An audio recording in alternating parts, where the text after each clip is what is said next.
Alors, vidéo numéro 7 concernant toujours la théorie du centre. Euh, J'avais expliqué dans une vidéo précédente que j'allais faire la démonstration, toujours sur papier, de comment utiliser la bulle énergétique. Donc ici, une fois qu'on a opéré le processus comme je l'ai décrit dans la vidéo précédente, sur lesquelles je ne reviendrai pas, et que l'on a réussi à créer cette bulle énergétique et finalement à unifier l'énergie interne du Dantian avec l'énergie environnante, l'énergie externe, finalement c'est une énergie commune, c'est la même énergie.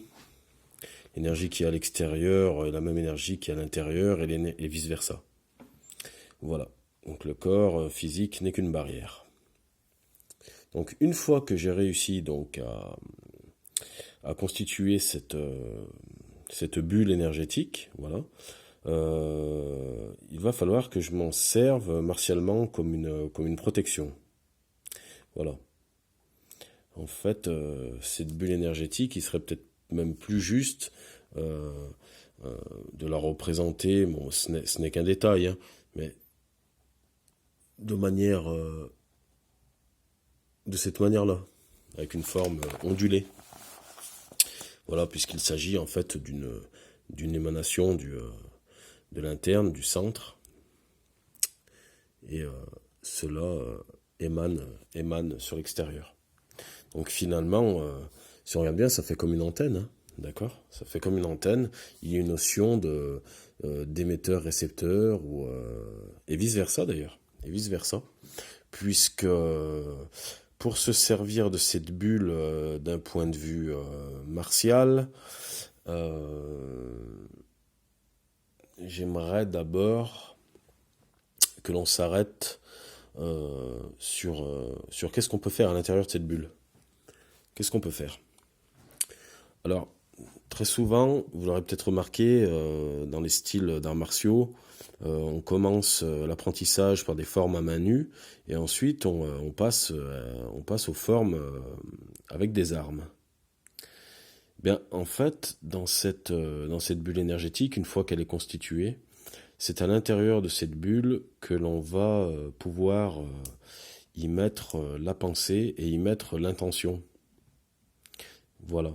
Donc il faut bien s'imaginer que lorsque le processus se met au départ en application, la bulle, d'accord, elle est par exemple de ce diamètre-là, voilà, et ben par l'intention, je détends le corps, il faut pouvoir toujours être très détendu, et par l'intention, eh bien, je peux agrandir le volume de cette bulle, d'accord? Le volume peut s'agrandir. Et un volume, en même temps que se crée l'agrandissement de ce volume-là, eh bien, il y a les notions d'étirement qui rentrent en jeu. Forcément, hein, si je pars ici du centre, la notion d'étirement du centre à cette ligne-là n'est pas la même que du centre à cette ligne-là. D'accord? L'étirement est plus important ici. D'accord? Donc, le volume de la bulle s'étire. Et lorsque on parle de cet étirement, donc vous l'aurez bien compris, enfin j'espère que je m'explique bien, ce n'est pas un étirement physique. D'accord? Les muscles ne sont jamais en tension, loin de là. C'est vraiment cet étirement, il est d'ordre énergétique. Et lorsqu'on arrive à atteindre ce niveau-là, eh bien, le volume et l'étirement, d'accord, que l'on amplifie par la pensée, par l'intention, eh bien, en fait, il va remplir votre corps, et vous allez avoir vraiment l'impression que votre corps est complètement étiré. On en parle d'ailleurs un petit peu dans l'arc et la flèche, d'accord? Donc on étire, on étire, on étire, on étire, on étire, on étire le corps, un petit peu comme si on bandait un arc. Voilà, ça donne cette impression-là en interne, et il n'y a aucune tension musculaire, d'accord? Il n'est pas question d'avoir les bras tendus. Les membres ne sont jamais tendus, bien au contraire, il y a toujours une légère flexion. Et cet étirement et ce volume, il est énergétique. Et donc, il englobe le corps. Alors, je disais que lorsqu'on pratique les arts martiaux, on passe souvent d'abord, surtout en Tai Chi Chuan, on passe d'abord par les formes à main nue et ensuite on pratique les armes. Pourquoi? Parce que cette notion d'étirement, justement, les armes en quelque sorte, elles servent à ça. Elles vont vous servir à agrandir ici votre volume et votre étirement dans l'espace. D'accord? Pourquoi? Ben, tout simplement parce que ici, je refais mon petit bonhomme. Si mon petit bonhomme, ici, je lui mets un petit couteau, d'accord? Et que je lui dis de mettre son intention ici, là, au bout du couteau, eh bien, l'intention sera plus longue, plus prolongée, l'étirement, pardon, sera plus long, plus prolongé dans l'espace que s'il s'arrêtait à sa propre main. Et ensuite, il va pratiquer la forme de l'épée. Donc l'intention sera encore plus grande, puisqu'elle sera au bout de l'épée. Et ensuite, il va pratiquer le bâton.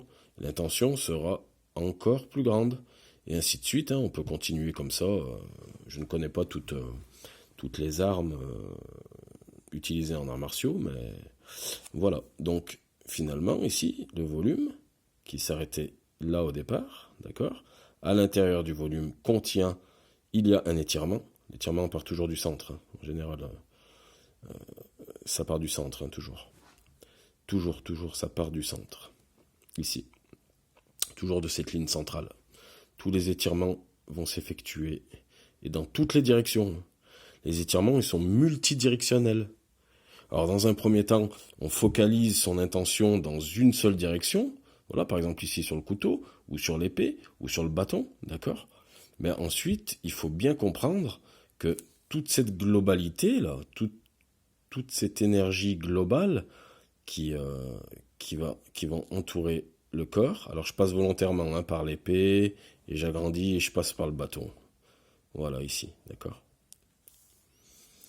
Je disais que toute cette énergie ici globale, eh ben, en interne, elles contiennent toutes les directions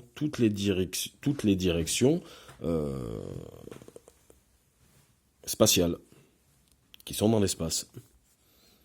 Donc le corps ici, en fait, il rayonne de partout. Pas seulement dans la direction de l'arme utilisée lors de la pratique. Donc ici c'est intéressant, même au niveau de la santé. Pourquoi? Parce que il y a une réelle restitution de l'énergie condensée d'abord dans le dantian, ensuite condensée sous les pieds, on la restitue sur l'extérieur, donc il y a une réelle unification, et finalement le corps est équilibré énergétiquement, parce qu'il y a tout de même une restitution sur l'environnement, et en fait c'est comme un vase communicant. C'est comme un vase communicant, c'est-à-dire que l'énergie interne et externe part de l'interne, va vers l'externe, et ainsi de suite. Elle retourne à l'intérieur du corps, et on la restitue. Tout le temps, il y a toujours cette amorce qui se fait, que l'on pourrait qualifier comme une notion psychomotrice, hein, finalement. C'est comme une pompe. Il s'agit vraiment d'une pompe.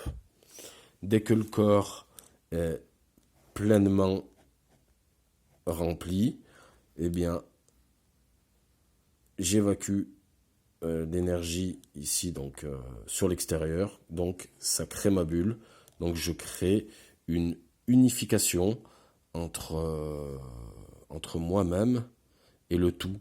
En fait, finalement, on va faire partie du tout. Voilà. Donc, dans la prochaine vidéo, là, je vous expliquerai comment s'en servir martialement. Merci.